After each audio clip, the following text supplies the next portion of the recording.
Bismillah, assalamualaikum, halo semuanya. Masih bersama Fakta Sejarah dalam kisah yang ditulis oleh Bang Untung Prastio. Kisah pendakian Wawan tersesat di jalur terlarang Gunung Gede. Teman-teman juga bisa mampir ke akun channel YouTube-nya beliau ya. Nama akun channelnya Hanya Cerita Misteri. Nanti linknya ada di deskripsi. Dan ini dia selengkapnya, tersesat di jalur terlarang Gunung Gede versi Fakta Sejarah. Bismillah.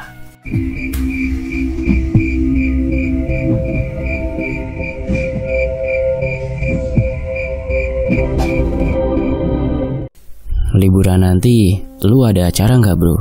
Tanya cemen kepadaku yang sedang asyik dengan gadget baruku. Kosong bro, belum ada rencana kemana-mana. Lagian, gue lagi bokek. Tabungan gue habis buat beli HP nih. Jawabku sambil menunjukkan gadget baru yang kupegang. Widih, mantap bro, jawab cemen mengacungkan jempolnya kepadaku. Kita camping yuk bro. Kebetulan gue pengen main ke rumah mamang gue yang ada di daerah Cianjur. Imbuh cemen yang kini duduk di dekatku. Wah, kayaknya asik tuh. Tapi udah tenang aja, ongkos pulang pergi gue yang nanggung. Yang penting elu bawa perbekalan buat kita ngecamp aja. Gimana bro? Balas cemen yang memotong pembicaraanku. Siapa aja bro yang lu ajak ngecamp nanti? Baru lu aja sih bro. Coba lu hubungin Romi atau Yuda. Siapa tahu mereka belum ada rencana liburan bro, jawab cemen. Emang rencananya kita mau ngecamp di mana bro? Tanya aku yang kini merasa tertarik dengan ajakan sahabatku itu. Di atas perkebunan teh, di daerah Maleber, Cianjur bro, jawab cemen dengan semangat. Aku yang belum mengetahui daerah yang dimaksud oleh sahabatku itu, hanya menganggukkan kepala. Jadi dari sini, kita bawa motor ke rumah mamang gue dulu. Ya hitung-hitung kita reading bro. Kita nikmati liburan kita ini dengan jalan-jalan lah, imbuh cemen yang menjelaskan rencana liburannya kali ini. Wah mantap tuh.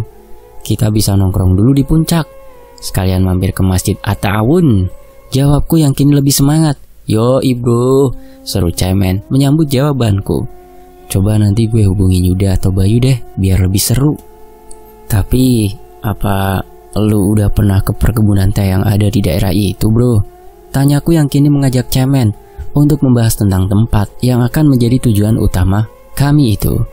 Dulu gue pernah ke sono sampai di kebun teh Maleber. Tapi nanti kita minta antar mamang gue aja bro, dia pasti mau kok, jawab cemen dengan sangat yakin. Oke deh kalau gitu. Terus untuk tenda, nesting, dan perlengkapan lainnya gimana? Tanyaku yang ingin memastikan perlengkapan camping kami nanti lengkap dan sesuai standar yang ada. Aman bro, tenda sama nesting gue udah siap. Lu bawa perlengkapan lain aja ya, sama bawa matras juga bro, biar lebih nyaman nanti, jawab cemen lagi. Oke, terus kapan kita OTW bro? Tanyaku yang kini makin antusias dengan rencana liburan kami itu. Rabu pagi aja kita OTW, biar sampai di puncak nggak kesiangan dan kita bisa sholat zuhur jamaah di Masjid At-Ta'awun, balas cemen yang aku sambut dengan acungan kedua jempolku. Ketika cemen berpamitan untuk pulang, aku langsung memberitahu kedua orang tuaku tentang rencana liburanku dan cemen nanti. Alhamdulillah, ayah dan ibu mengizinkan aku untuk pergi bersama cemen, bahkan ikut menyiapkan perbekalan yang akan aku bawa. Sayangnya, Bayu dan Yuda yang saat itu aku hubungi tidak bisa ikut dalam liburanku kali ini. Sleeping bag, jaket, matras, serta beberapa kaos sudah berada di tas carrier yang akan aku bawa. Ibu menyiapkan beberapa snack dan makanan untuk bekal campingku nanti. Entah kenapa saat itu aku tiba-tiba berpikir untuk membawa saja semua perlengkapan campingku. Akhirnya aku memasukkan juga tenda serta nesting yang kupunya ke dalam tas carrierku. Kok ibu bawain beras segala sih bu? Ucapku dari dalam kamar. Ya kan kamu harus makan nasi Wan. Kamu akan bermalam di tempat yang jauh dari warung kan? Jawab ibu yang sedang berada di dapur. Iya sih bu, tapi kan udah tinggal bawa aja kok repot, imbuh ibuku lagi. Pagi sekitar pukul 6:30. Cemen sudah sampai di depan rumahku dengan motor metik milik ayahnya. Tas carrier besar milik cemen terlihat ada di bagian depan motor yang akan kami gunakan dalam perjalanan nanti. Setelah berpamitan dengan kedua orang tuaku, aku dan Cemen pun memulai perjalanan kami menuju ke puncak melalui Parung, Bogor, dan lanjut naik melalui Ciawi. Tidak ada keanehan sedikit pun dalam perjalananku saat ini. Cemen memintaku untuk bergantian mengendarai sepeda motornya ketika kami sudah berada di daerah Bogor. Sekitar pukul 11 siang, kami sampai di Masjid Atta-Awun Puncak. Seperti rencana kami sebelumnya, kami pun beristirahat dan menjalankan ibadah sholat zuhur di masjid besar itu. Setelah hampir 2 jam berada di daerah puncak, kami pun melanjutkan perjalanan kami ke arah Cianjur. Cuaca cerah di hari itu membuat kami sangat menikmati perjalanan ini. Cemen pun membelokkan motornya ke arah sebelah kiri dan mulai memasuki sebuah desa. Tidak terasa, akhirnya kami sudah sampai di rumah dari paman Cemen. Sesampainya kami di sebuah rumah, seorang pria berperawakan kecil menyambut kami dengan hangat. Paman dari Cemen yang bernama Mang Narya lalu mengajak kami masuk ke dalam rumahnya. "Jam berapa dari Jakarta, Jang?" tanya Mang Narya kepada kami. "Pagi, Mang. Sekitar jam 7 kami berangkat dari rumah," jawab Cemen. "Kalian akan menginap di sini kan?"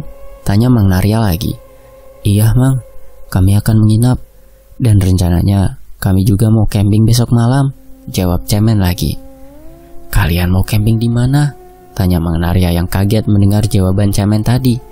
"Di atas, Mang, sesudah curug," jawab Cemen yang berjalan ke arah dalam rumah Mang Narya sambil membawa oleh-oleh dari orang tuanya. "Tapi kalian tidak boleh lebih jauh lagi ya, cukup di sekitaran curug saja," pinta Mang Narya kepada kami. "Iya, Mang, kami cuma mau camping 1 malam aja di sana. Besok Mamang mau kan ngantar kami ke Curug Cihelang?" "Iya, besok Mamang akan antar kalian ke sana. Tapi kalian harus janji untuk tidak naik lebih jauh lagi. Apalagi kalau kalian ingin mendaki melalui jalur itu. Bahaya," jawab Mang Narya menjelaskan kepada kami.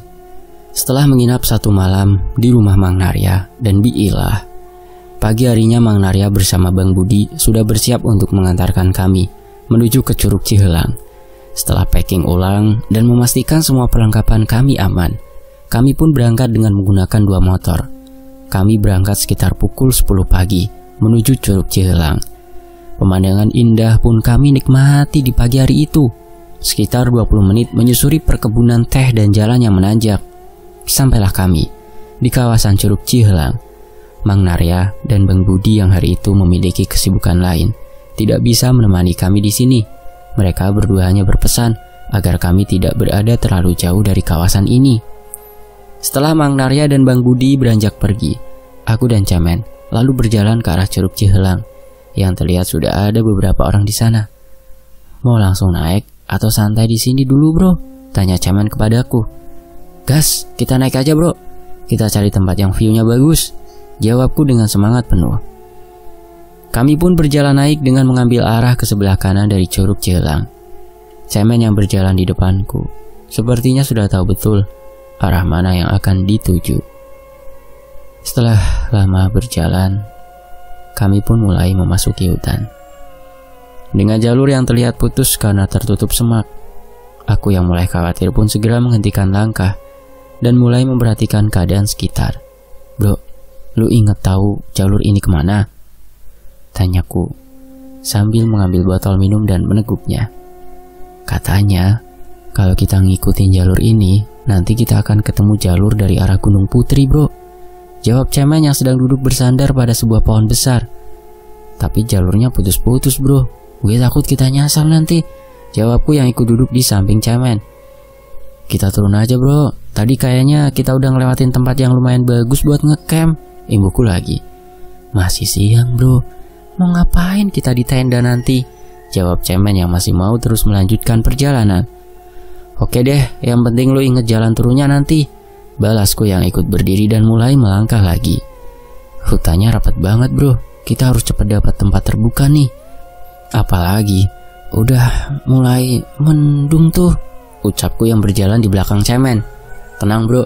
Kayaknya di depan udah mulai terbuka tuh," jawab Cemen. Aku dan Cemen terus berjalan mendaki bukit dengan vegetasi yang sangat rapat. Setelah menuruni jalur yang sangat curam, kami melihat ada beberapa orang berjalan ke arah kami. Waduh, kayaknya ranger dari Gunung Gede yang ada base camp Putri tuh bro, ucap Cemen yang menoleh ke arahku. Bukan bro, itu kayaknya warga sekitar sini aja, jawabku yang sudah bisa memastikan bahwa 3 orang yang berjalan ke arah kami itu adalah warga daerah ini. Balik Jang, gak ada yang boleh mendaki lewat sini, ujar salah seorang warga yang berjalan paling depan. Kami cuma mau ngecamp pak, gak mau lanjut mendaki, jawab Cemen yang terlihat bingung. Pokoknya balik, gak ada yang bakal nyariin kamu kalau kamu tersesat di hutan ini. Ayo balik, ujar seorang warga dengan tegas. Karena tidak ingin berdebat, kami pun memilih kembali bersama ketiga warga yang sepertinya sedang mencari burung di tempat ini. Aku dan Cemen pun mulai berjalan mengikuti warga setempat dengan berjalan di bagian paling belakang. Kami sengaja memperlambat langkah agar tertinggal dari mereka dan bisa memutar arah untuk kembali ke tempat kami tadi. Setelah ketiga warga tadi berjalan menaiki tanjakan yang curam tadi, kami pun bergegas untuk memutar arah dengan sedikit berlari. Terlihat dari kejauhan, lelaki setengah baya yang dengan keras meminta kami kembali tadi hanya menggelengkan kepala melihat aku dan Cemen yang nekat untuk kembali ke jalur pendakian. Tidak terasa sudah 2 jam lebih kami berjalan.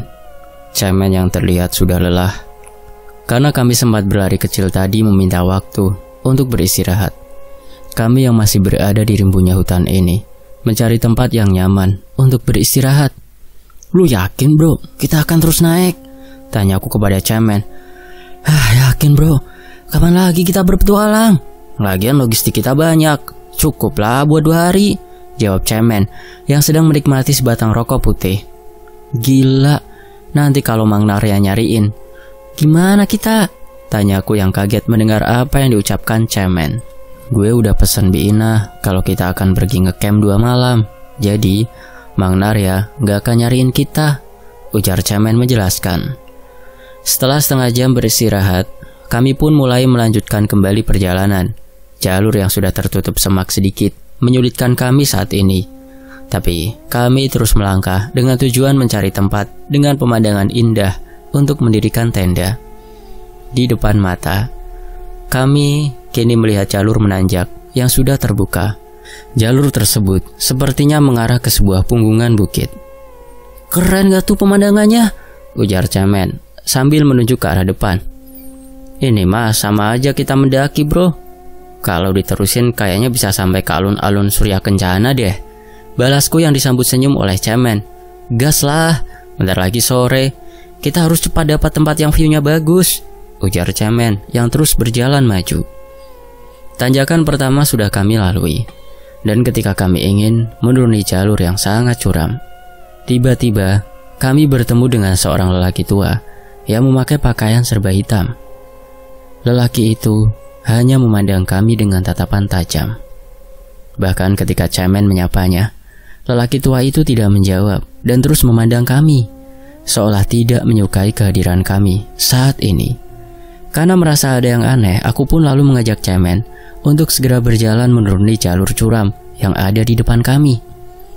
Bulu kuduku meremang ketika aku yang sedang berpegangan pada sebatang pohon untuk dapat menuruni jalur curam ini, dan tak aku sangka-sangka tubuhku serasa ada yang mendorong dari belakang sehingga kayu yang aku jadikan pegangan tadi patah. Aku pun terpelanting ke arah sebelah kanan bukit yang ternyata adalah jurang yang sangat dalam. Kepalaku masih terasa sakit akibat beberapa benturan yang tadi aku alami. Aku melihat ke arah atas mencari jalan yang tadi aku lalui itu, tapi yang aku dapati saat ini hanya rimbun pepohonan dan semak belukar. Bro, oi, lu di mana bro? Teriakku dengan sekuat tenaga. Setelah itu, aku terdiam sesaat, menunggu jawaban dari teriakanku tadi yang masih terdengar menggema. Tidak ada jawaban yang ku dapat, hanya suara hewan di hutan ini yang aku dengar di sekitarku. Aku berusaha berdiri, walau lututku terasa sangat nyeri sekali.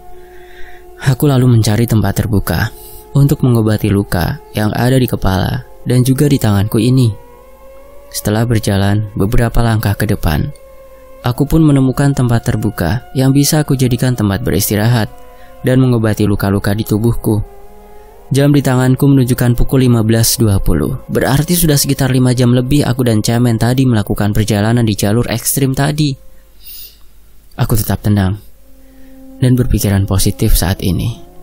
Setelah membalut luka di lenganku dan memastikan kondisi tubuh kembali membaik, aku lalu kembali ke tempat di mana aku tersadar setelah beberapa saat pingsan tadi. Mustahil untuk naik ke atas lewat tempat ini, bisikku dalam hati setelah melihat dengan seksama tebing yang sangat tinggi dan terjal yang ada di hadapanku saat ini. Tapi alhamdulillah, aku masih bisa selamat, bisikku lagi. Menyadari bahwa saat ini aku sedang berada di hutan seorang diri, aku pun lalu mencari jalan untuk dapat kembali ke Curug Ciherang atau menemukan perkampungan terdekat dari tempat ini. Pukul 17.15, langit tiba-tiba berubah menjadi sangat gelap. Aku pun mempersiapkan diri untuk menghadapi hujan yang sebentar lagi sepertinya akan segera turun. Setelah mendapatkan tempat yang lumayan layak untuk mendirikan tenda, aku lalu memutuskan untuk bermalam terlebih dahulu di hutan ini.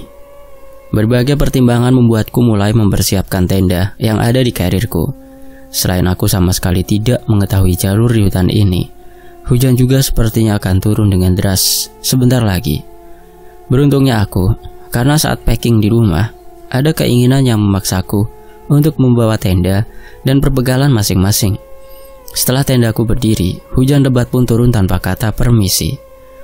Aku yang masih merasakan sakit di beberapa bagian tubuh segera memasuki tenda dan mencari posisi yang nyaman untuk merebahkan tubuh. Entah sudah berapa lama aku tertidur tadi, aku terbangun ketika mendengar suara beberapa orang melintas di samping tendaku. Hujan yang sangat lebat belum juga reda walau sudah beberapa jam berlalu. Aku yang merasa senang karena mendengar suara beberapa orang tadi segera beranjak keluar dari dalam tendaku. Ketika aku sudah berada di luar tenda, bulu kuduku serentak berdiri karena aku tidak melihat apa-apa selain gelapnya malam. Aku pun segera masuk kembali ke dalam tendaku dan merebahkan kembali tubuhku karena rasa takut yang kini datang menyerangku. Entah hanya halusinasiku ataukah ada makhluk tak kasat mata yang kini menemaniku di hutan ini. Aku masih mendengar suara beberapa orang sedang berbicara, tapi tak satu pun dari kalimat mereka yang aku mengerti. Inilah pertama kalinya aku mendapati hal-hal di luar nalar. Dan inilah pertama kalinya aku merasakan ketakutan yang luar biasa. Tawa dari suara orang-orang yang tadi aku dengar membuat nyaliku habis terkikis. Sepertinya mereka sedang menertawaiku yang sedang ketakutan dan hanya seorang diri di tempat ini. Kututup rapat-rapat telingaku agar aku tidak lagi mendengar suara yang terdengar semakin mengerikan itu. Kupaksakan mataku untuk kembali terpejam agar terhindar dari hal-hal yang tidak aku inginkan. Malam pertama di tengah hutan ini, aku lalui dengan ketakutan yang luar biasa. Setelah suara ramai yang seolah menertawaiku menghilang, samar-samar aku mendengar suara yang memanggil namaku. Suara itu kadang terdengar jelas, dan kadang seperti terdengar dari jarak yang cukup jauh. Duh, aku nggak sendirian malam ini, bisikku dalam hati. Aku kembali menutup telingaku rapat-rapat, karena tubuhku sudah bergetar hebat. Aku kembali terbangun ketika langit telah terang. Jam menunjukkan pukul 6.10. Perlahan aku keluar dari dalam tenda dan memperhatikan keadaan sekitarku. Suara kicau burung dan suara-suara hewan lainnya terdengar menyambutku. Setelah seluruh nyawa terkumpul, aku pun mulai mempersiapkan sarapan pagi untuk memulihkan tenagaku yang sedari kemarin tidak memakan apa-apa. 1 bungkus Indomie dan segelas kopi hitam menjadi sarapan pagiku hari ini. Aku harus menghemat perbekalan karena entah berapa lama aku akan menemukan jalan menuju perkampungan nantinya.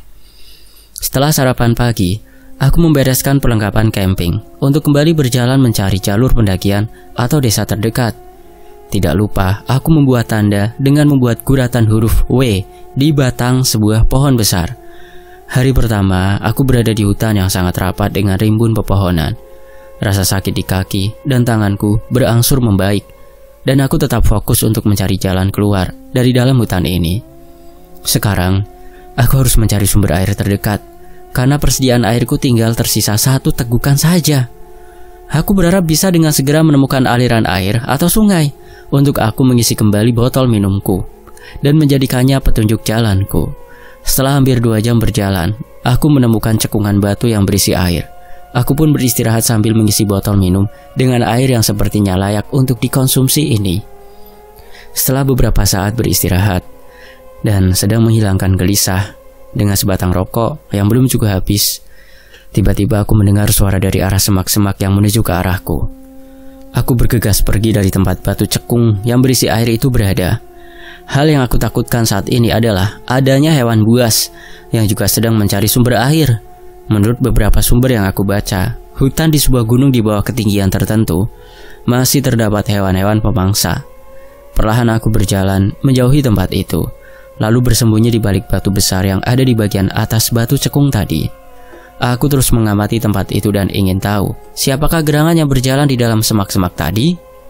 Dari kejauhan, aku melihat sosok tubuh berwarna coklat dengan total hitam yang menghiasi tubuh sosok itu. Beruntungnya aku segera pergi dari tempat batu berisi air tadi. Jika tidak, mungkin aku akan menjadi makan siang macan tutul yang tubuhnya terlihat sangat tegap. Aku yang sangat minim pengetahuan untuk bertahan hidup di hutan, memilih menunggu macan tutul itu pergi dan memastikan hewan itu jauh dari tempatku berada saat ini. Setelah 1 jam lebih menunggu, akhirnya hewan langka itu sudah tidak terlihat lagi di tempatnya tadi. Aku memutuskan untuk kembali berjalan, menyusuri lereng bukit yang tidak jauh berada dari tempatku bersembunyi tadi. Perlahan, aku menyusuri bukit dengan bebatuan tajam yang ada di sekitarku ini. Aku berharap di atas sana, aku dapat menemukan jalur pendakian ataupun bertemu dengan warga sekitar daerah ini. Jalan yang aku lalui saat ini sepertinya adalah jalur air dari atas sana. Terlihat dari bentuk cekungan tanah di sekitarku. Aku harus dapat segera pergi dari jalur air yang berbentuk cekungan sebelum hujan turun, karena aku khawatir tidak akan dapat bertahan di tempat ini bila hujan turun. Aku terus berjalan melipir ke arah atas, walau gerimis perlahan turun, dan kabut pun perlahan datang menyelimuti seluruh tempat ini. Sekitar 3 meter di atas sebelah kanan, aku melihat batu besar dengan lubang yang sepertinya besar. Perlahan aku berjalan menuju batu itu, untuk sekedar berlindung dari air hujan yang kini sudah membasahi tubuhku. Licinnya tempatku berpijak saat ini, membuatku sulit untuk dapat segera sampai di batu berlubang itu. Rasa lelah bercampur kesal dalam hati pun mulai membuatku putus asa. Tapi aku berusaha sekuat tenaga untuk dapat segera sampai ke tempat yang sepertinya menjadi tempat terbaik untuk berlindung dari hujan yang makin lebat ini. Setelah berusaha dengan keras, akhirnya batu berlubang tadi kini dapat terlihat dari jarak dekat. Untuk memastikan bahwa di dalam batu itu tidak ada yang menghuni, aku pun beberapa kali melempar batu kecil ke dalamnya. Setelah memastikan bahwa lubang di batu itu aman tanpa penghuni, perlahan aku memasuki lubang tersebut. Kini aku menyadari bahwa batu ini ternyata adalah sebuah goa yang berukuran kecil. Lubang di batu ini cukup untuk beristirahat dengan nyaman malam nanti.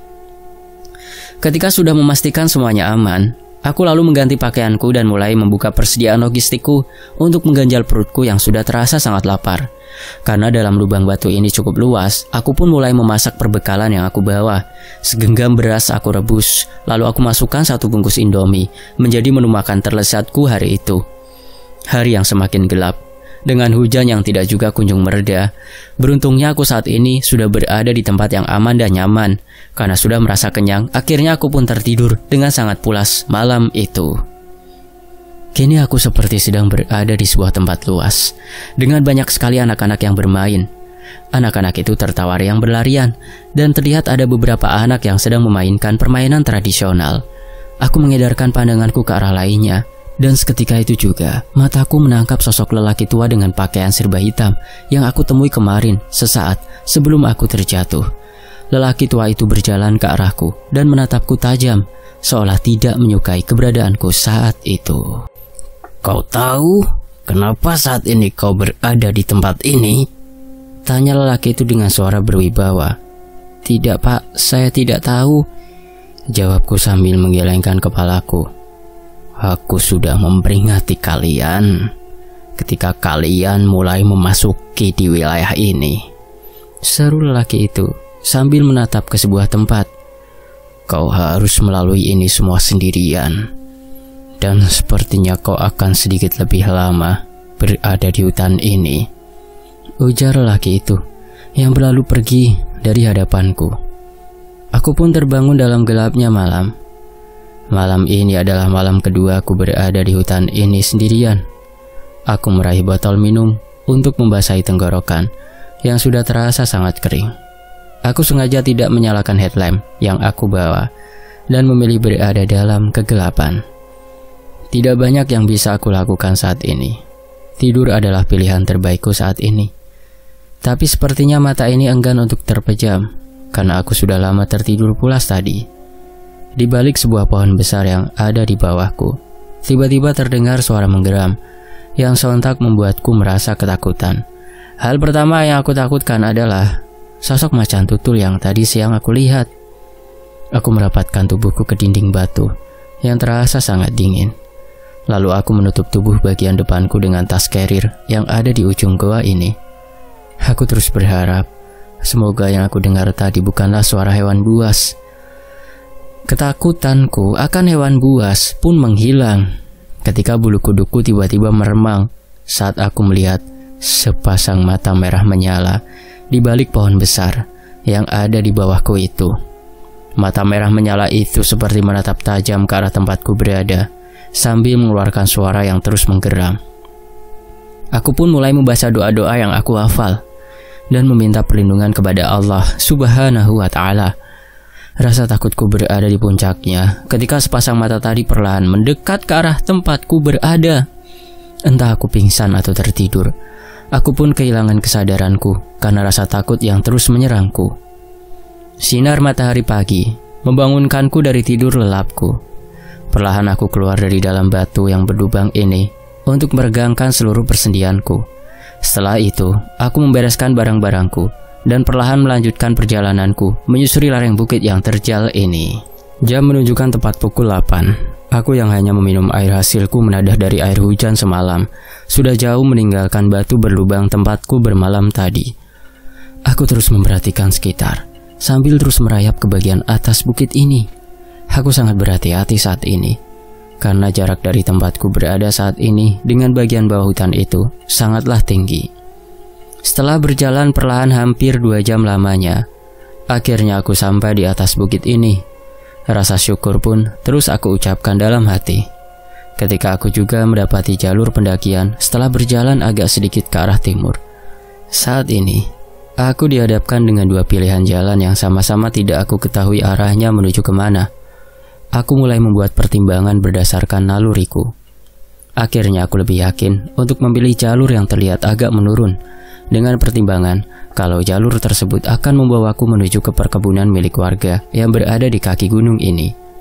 Setelah beberapa saat beristirahat dan mengganjal perutku dengan cemilan yang ibu bawakan, aku mulai melanjutkan perjalananku keluar dari hutan ini.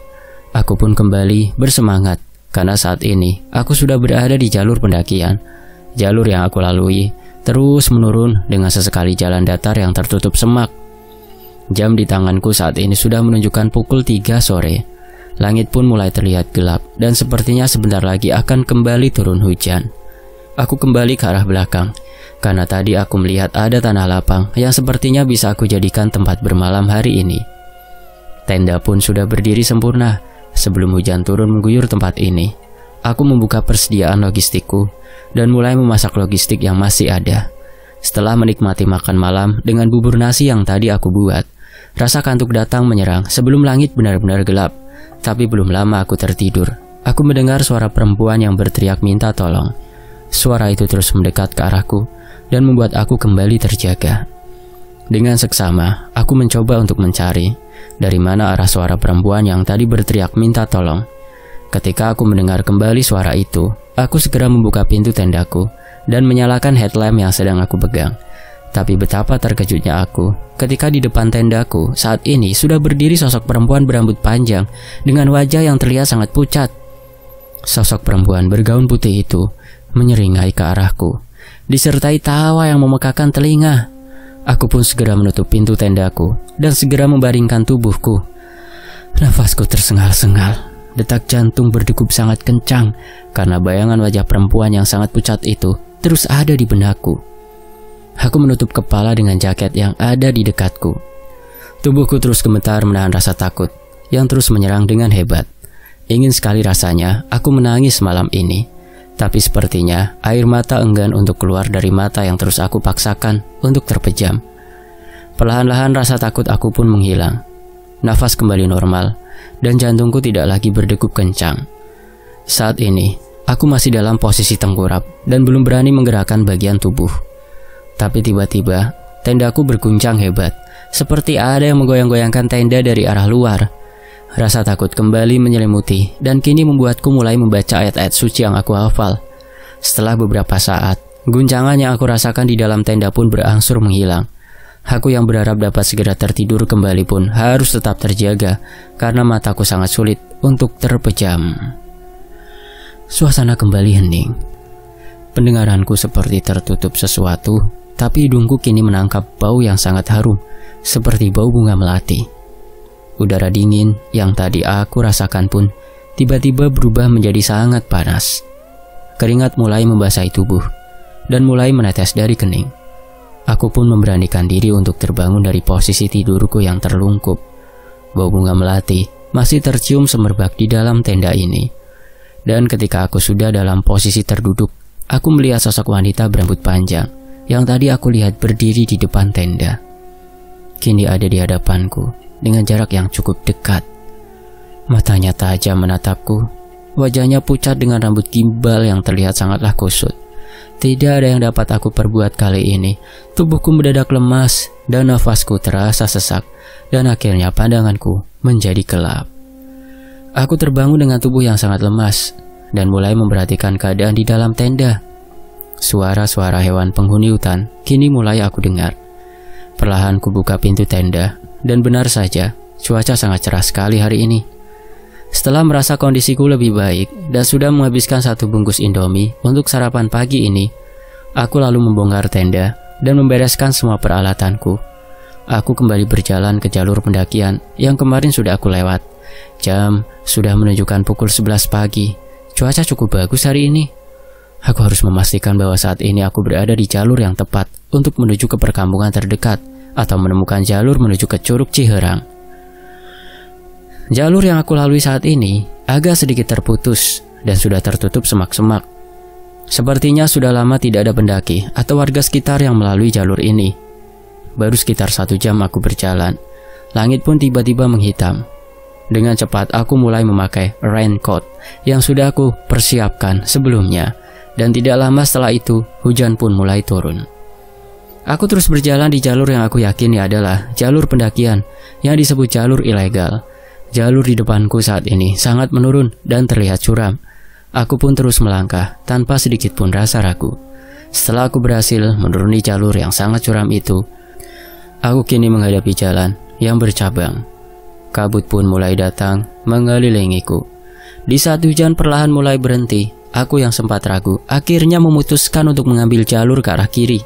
Dengan pertimbangan jalur ini sangatlah terbuka. Aku terus berjalan dalam pekatnya kabut yang ada di tempat ini. Berjalan menuruni jalur yang sangat terbuka ini. Dan ketika aku telah berada di jalur yang mulai menanjak, aku pun sampai di depan rimbunya semak belukar yang ada di bawah tebing yang terlihat sangat tinggi. Rasa kesal karena mendapati jalan buntu, aku lalu berteriak dengan kencang untuk melampiaskan kekesalanku. Mau tidak mau aku harus kembali menuju ke percabangan jalan yang tadi aku temui. Setelah agak lama berjalan ke arah percabangan tadi, aku pun memilih untuk beristirahat sebentar.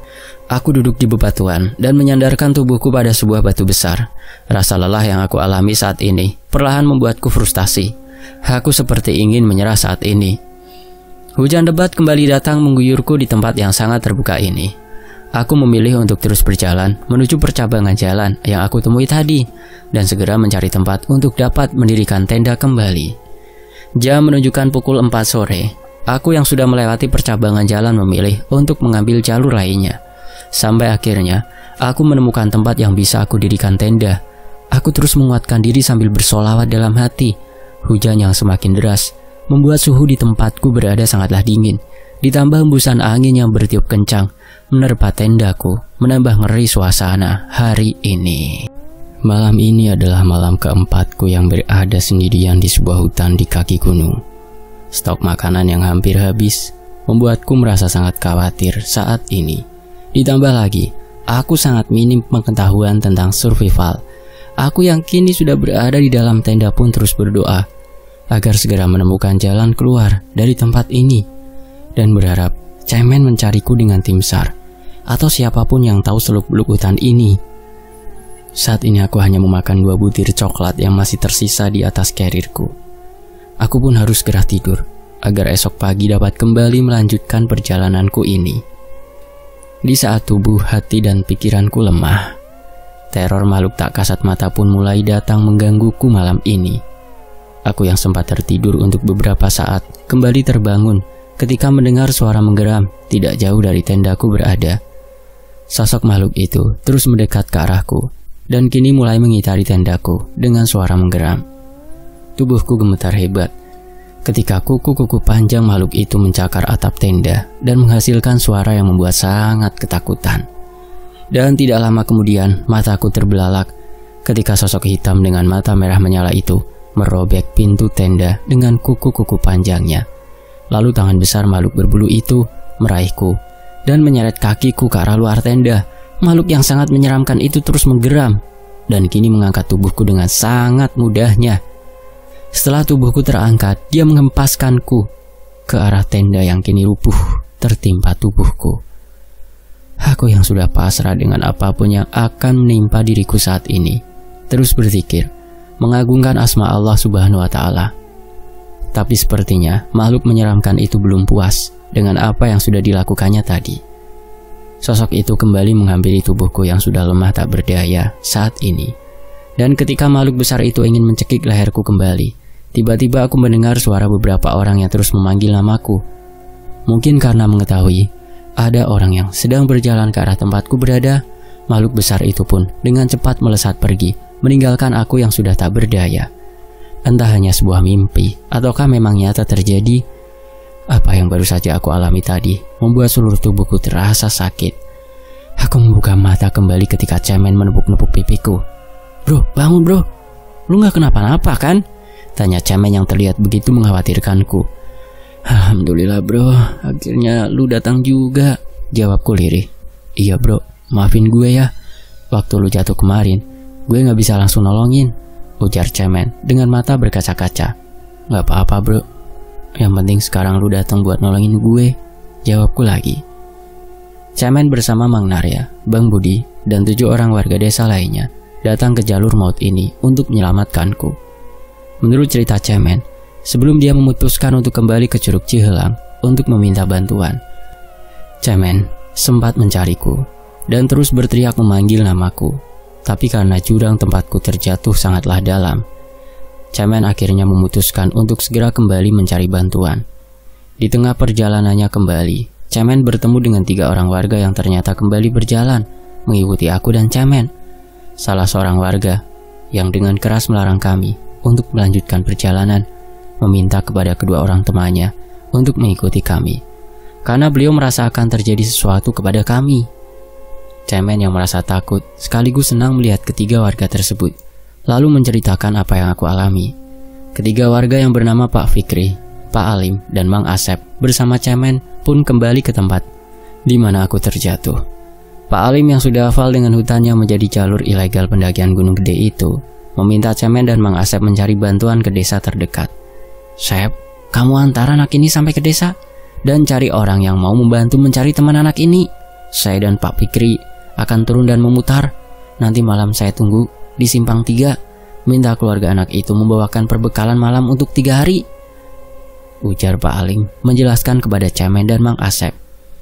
"Kamu turun bawa air minum saja Jang, biar lebih cepat. Tas kamu situ biar kami yang bawa. Karena jika nanti malam kita belum bertemu, saya dan Pak Fikri akan bermalam di hutan ini. Tas carrier kamu ini isinya apa saja Jang?" ucap Pak Alim yang merencanakan untuk terlebih dahulu mencari keberadaanku hari itu juga. Cemen dan Mang Asep segera turun untuk kembali ke desanya, sementara Pak Alim dan Pak Fikri mulai menuruni jurang tempatku terjatuh dengan memutar melalui arah lain. Sesampainya di perkebunan teh, cemen segera menghubungi Mang Narya, dan dengan cepat Mang Narya, Bang Budi, dan beberapa warga lainnya langsung merencanakan pencarianku. Menurut cerita Pak Alim dan Pak Fikri, beliau berdua sebenarnya sempat melihat tenda di sebuah lembah dengan rimbunya pepohonan. Tapi setelah berjalan mendekati tenda yang dilihatnya tadi, tiba-tiba tenda itu lenyap. Karena masih merasa sangat penasaran, Pak Alim pun berteriak memanggil namaku. Tapi tidak ada jawaban dari teriakan yang beberapa kali diucapkan Pak Alim. Akhirnya, Pak Alim dan Pak Fikri pun memutuskan untuk kembali menaiki punggungan bukit di lokasi tempatku terjatuh.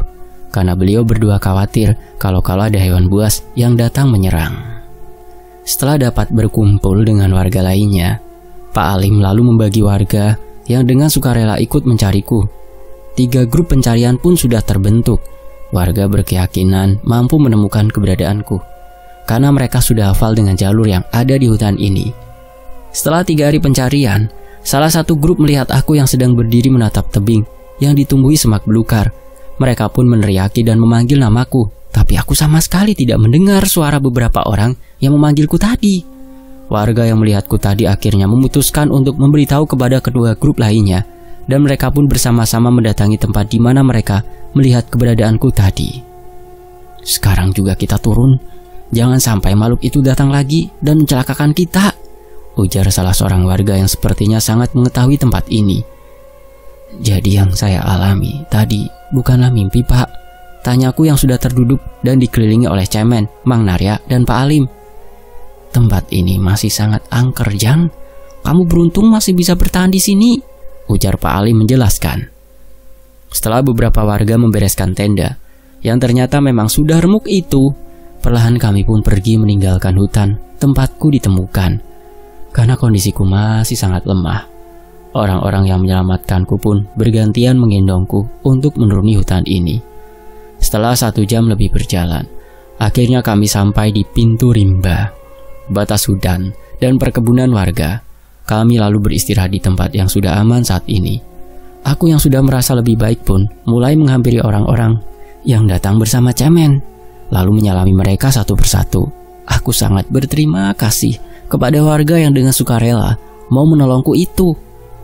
Kamu terjatuh di jalur terlarang menuju Gunung Gede, Jang. Makanya waktu Bapak ketemu kalian berdua, Bapak dengan keras melarang kalian. Bapak cuma takut kalian tersesat di hutan itu, ujar Pak Alim yang menepuk pundakku. Iya, Pak, maafkan atas kelakuan kami kemarin yang sudah merepotkan Bapak dan warga lainnya, jawabku sambil menundukkan kepala. Biarlah apa yang sudah terjadi kepadamu menjadi pelajaran dan pengalaman, Jang. Kamu termasuk hebat, sudah bisa bertahan di tengah hutan yang masih banyak terdapat hewan buas dan makhluk-makhluk tak kasat mata, imbuh Pak Alim lagi. Suasana haru pun menyelimuti kami malam ini. Langit seolah tahu betapa terharunya aku saat ini. Gerimis yang sudah mulai turun pun tiba-tiba menghilang, diiringi hembusan angin yang tidak begitu dingin. Kami beristirahat cukup lama di sini. Cemen yang membawa perbekalan cukup banyak pun membuat kopi dan memberiku roti untuk mengisi perutku. Setelah itu aku, Cemen, serta warga yang menyelamatkanku tadi pun kembali melanjutkan perjalanan turun menuju ke desa terdekat di daerah itu. Sebelum azan subuh, kami telah memasuki desa. Beberapa warga lalu menyarankan agar membawaku ke rumah seorang sesepuh desa itu terlebih dahulu, agar dibantu untuk menghilangkan makhluk-makhluk yang mungkin masih mengikutiku saat ini. Setelah menemui sesepuh desa tersebut, aku, Cemen, Mang Narya, dan Bang Budi berpamitan kepada warga setempat, terutama kepada warga yang sudah membantu melakukan pencarianku. Tidak lama setelah itu, kami pun sampai di rumah Mang Narya. Aku dan Cemen segera membersihkan diri dan memilih untuk tidur karena tubuhku sangat lemah dan juga terasa sakit di beberapa tempat. Sekitar pukul 10 pagi, kami terbangun karena Mang Narya dan Bi Inah membangunkan kami untuk makan terlebih dahulu. Mereka mulai menanyakan apa yang sebenarnya menjadi tujuan kami saat itu, sehingga kami terus berjalan di jalur terlarang untuk pendakian itu. Setelah saya dan Wawan bertemu dengan Pak Alim yang melarang kami untuk terus melanjutkan perjalanan, saya dan Wawan yang waktu itu kabur dari Pak Ali dan Pak Fikri pun lalu bertemu dengan sosok lelaki tua, Mang. Lelaki itu terus menatap tajam ke arah kami, seolah-olah dia tidak suka dengan kedatangan kami ke tempat itu, ujar Cemen menceritakan kembali kejadian sebelum aku terjatuh ke dalam jurang yang sangat dalam itu. Jalur itu jalur maut, Jang. Dan sebenarnya sudah wajar kalau Pak Alim melarang kalian, karena beliau sendiri saja yang sudah apal dengan jalur dan hutan itu masih sering tersesat. Karena di hutan itu masih sangat angker, ucap Mang Narya. Kalau tahu kalian mau naik melewati curug, Mamang tidak akan mengantar kalian, Jang, imbuh Mang Narya sambil menghembuskan nafas kasar. Iya Mang, maafkan kami, balasku sambil menyantap masakan lezat Biina. Tapi sebelum saya terjatuh, Mang, saya merasakan ada seseorang yang mendorong tubuh saya dengan keras, sehingga pohon kecil yang saya jadikan pegangan pun sepertinya patah, imbuhku yang masih mengingat kejadian mengerikan itu. Sesudah lu jatuh, gue ngeliat laki-laki tua yang kita lewati itu, bro. Apa dia ya yang ngedorong elu sampai masuk ke jurang? Ujar Cemen menimpali. Ih, saya jadi merinding, Jang. Udah, nanti lagi ceritanya. Sekarang kita makan dulu, jawab Mang Narya. Setelah menceritakan apa saja yang aku alami selama berada di dalam hutan itu sendirian, tubuhku pun tiba-tiba demam. Cemen dan Mang Narya pun segera membawaku ke sebuah rumah sakit untuk mendapatkan perawatan. Cemen lalu memberitahu kedua orang tuaku dan menceritakan semua kejadian yang menimpaku. Hari itu juga, ayah dan ibu langsung berangkat menuju Cianjur untuk mengetahui kondisiku saat ini. Ketika aku terbaring lemah di rumah sakit, aku kembali bermimpi didatangi sosok makhluk hitam yang menyerangku malam itu. Sosok itu kembali mencekik leherku dan melemparkan ke dalam hutan. Di dalam mimpi itu aku melihat sosok sesepuh desa yang aku temui. Sosok lelaki tua dengan penuh karisma itu mencoba mengusir sosok makhluk menyeramkan yang tadi menyerangku. Makhluk hitam berbulu itu sepertinya belum puas menghajarku. Sosok itu kembali menghampiriku, walau kini aku bersama sesepuh desa yang berusaha melindungiku. Makhluk hitam dengan taring panjang dan bulu lebat itu baru pergi meninggalkan kami setelah sesepuh desa itu mengeluarkan sebuah pusaka berbentuk kujang. Pusaka itu terlihat memendarkan cahaya kuning keemasan yang membuat makhluk itu pergi menjauh dari tempat kami berada. Setelah kesehatanmu pulih, datanglah kembali ke rumahku, nak. Ada yang harus aku lakukan kepada tubuhmu agar kau tidak terus diganggu makhluk penghuni kaki gunung itu. Dia ingin membawamu ke tempatnya berada, tapi sepertinya ada leluhurmu yang masih membantu untuk mencegah makhluk itu berbuat lebih jauh, ucap sesepuh desa itu yang perlahan pergi dari tempatku berada. Aku baru tersadar dan terbangun dari tidurku setelah 2 hari kehilangan kesadaran. Padahal aku merasa baru saja tertidur dan kembali terbangun. Setelah kondisi kesehatanku pulih, aku pun meminta ayah dan ibuku untuk mengantarkanku ke rumah sesepuh desa yang sudah menolongku itu. Aku menceritakan mimpi yang aku alami saat aku terbaring dan kehilangan kesadaranku itu. Aku pun disambut hangat oleh sesepuh desa yang bernama Abah Abdul dan juga keluarganya. Lalu aku diminta untuk menginap beberapa hari di rumahnya.